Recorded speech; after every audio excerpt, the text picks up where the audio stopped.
and you're using like two contractions, I wouldn't have. Yeah, Right? would not have that. Yeah. Yeah, so if you write that, do you need two apostrophes? Well, no. The thing that people do sometimes though is they write something like we wouldn't of. Oh, yeah. Right? Oh, that gets me every time. I wouldn't have done that, Oh, and boy. that bugs me. That bothers me Yeah, for you sure. send that Yeah. in to me, and I'll give you a big in a big red pen. They say teachers shouldn't use red pens; they should use like blue pens. It's more calming and stuff. No, it's wrong. I'm gonna give you next to the red pen. You know what I saw on Facebook the other day, which was funny because I corrected someone on this on Facebook, and then a few weeks later I saw someone else correcting someone else about this, and it was allowed versus allowed. Right? Like ALOUD versus We've done that on the show, by the way. OWED. And I was like, how do you get those two confused? I thought those were pretty cut and dry different things. Yep. I agree. And the easiest way to remember that, folks, is think of the word. One of them, you can use the word allow. So if you're ever wondering which one's the proper for allowed as in permitted, okay, just think of which word is allow. Okay, the ALOUD is not in the form of ALOU ever.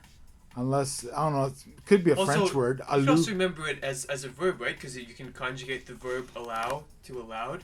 So the other kind of allowed, ALOUD, that's not a verb that you can conjugate back to a infinitive form. So it's kind of makes sense that way too. Exactly. It makes total sense to me. Okay, one more example. And again, I'm a little fussy because I prefer that when you write something like 250,000, I always prefer using a space between 250 and the three zeros as opposed to a comma. Okay. Actually, the comma goes this way when you're looking at me. But I have a perfect example of why you should do that. Okay? This is just the beginning of a sentence. In 1999, comma, 250, comma, 1,000 gallons of oil, and it continues that way. But where you have in 1999, comma, 250, comma, 1,000 gallons of oil, wouldn't it be more clear if you didn't have that comma between 250 and the three zeros?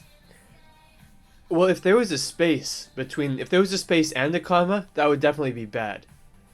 Yeah.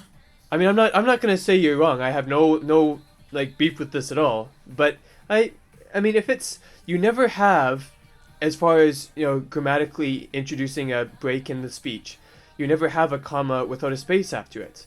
So it's a very unique use of a comma in a way.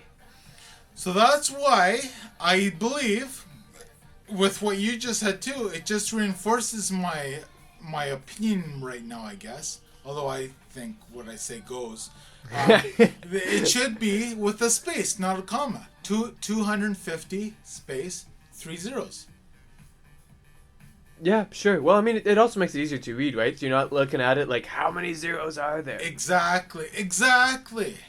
That makes sense. Okay, great. Well, I'm glad we covered all that.